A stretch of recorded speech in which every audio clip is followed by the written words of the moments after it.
Forum AP chapter అధ్యక్షుడిని doctor B Apparao. రేపు 9వ తారీఖు మన అమరావతికి నాగరాజు గారు వస్తున్నారు.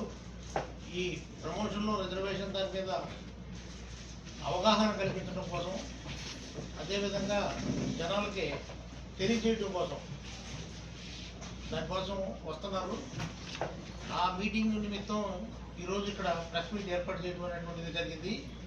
దానికి all India equality forum secretary గారు శ్రీనివాస్ గారు ఆ డీటెయిల్స్ అన్నింటి గురించి తెలియజేస్తారు.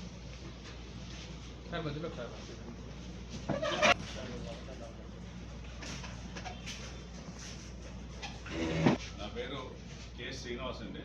All India equality forum AP chapter secretary. Equality forum అనేది నేషనల్ లెవెల్లో ఒక ఆర్గనైజేషన్. ప్రమోషన్లో రిజర్వేషన్ అనే అంశం మీద గత 15 ఏళ్ళ నుంచి పోరాటం కొనసాగిస్తుంది.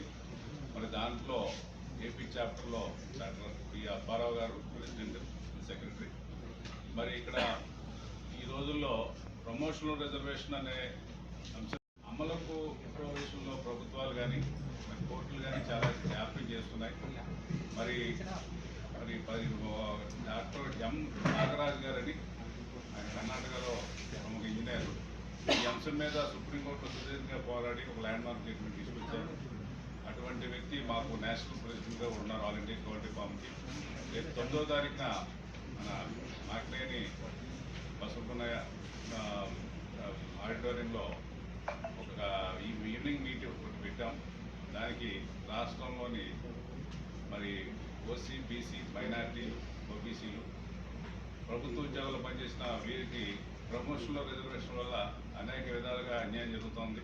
దీని మీద నేషనల్ లెవెల్లో పోరాటం చేస్తే supreme court M Nagaraj versus union of India మరియు జర్నాల్ సింగ్ ఇలాంటి కేసుల్లో మరి ఇది మెరిట్ ఎవరైతే కష్టపడి మెరిట్తో పాస్ అయ్యారో, మేమైతే విద్యా ఉద్యోగాల్లో మేము రిజర్వేషన్ వ్యతిరేకం కాదు. ప్రమోషన్లో మాత్రం చాలా అన్యాయం జరుగుతుంది ఓసీబీసీ మైనారిటీ ఉద్యోగులకి. అందువల్ల మేమంతా సంఘటితమై ఇబ్బంది పడుతున్నారు. వాళ్ళు ప్రభుత్వం మరి అనుకూలంగా 2 కమిటీలు తీర్పిచ్చింది. మరి సుప్రీంకోర్టు జడ్జిమెంట్ని అమలు చేయమని ఉమ్మడి హైకోర్టు ఒక జడ్జిమెంట్ ఇచ్చింది. మరి సెక్రటరీ ఓసీబీసీ ఎంప్లాయీస్ అసోసియేషన్ మరి ఫైట్ చేయగా ఇటీవల చీఫ్ సెక్రటరీ గారిని కూడా పిలిపించి అఫిడవిట్ ఇప్పించినా కూడా మళ్ళీ జడ్జి మారంగానే పరిస్థితి తారుమారు అయిపోయినాయి. మరి ఈ విషయం మీద ప్రభుత్వానికి ప్రభుత్వ దృష్టికి తీసుకెళ్లాలని చెప్పి ఒక మహాసభ ప్లాన్ చేశాం.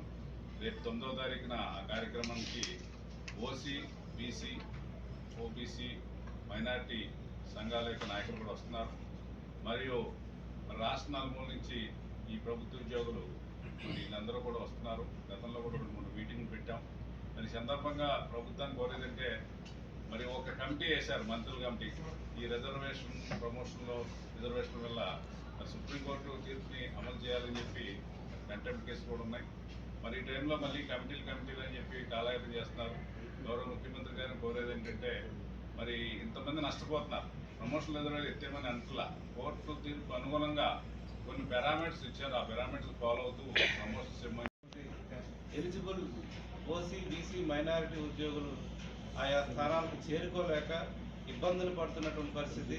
ఇది కేవలం సుప్రీంకోర్టు యొక్క ఇచ్చినటువంటి ఆర్డర్ని తూచా తప్పకుండా మన రాష్ట్రంలో ఇంప్లిమెంట్ చేయకపోవడం ఒకటే కారణం.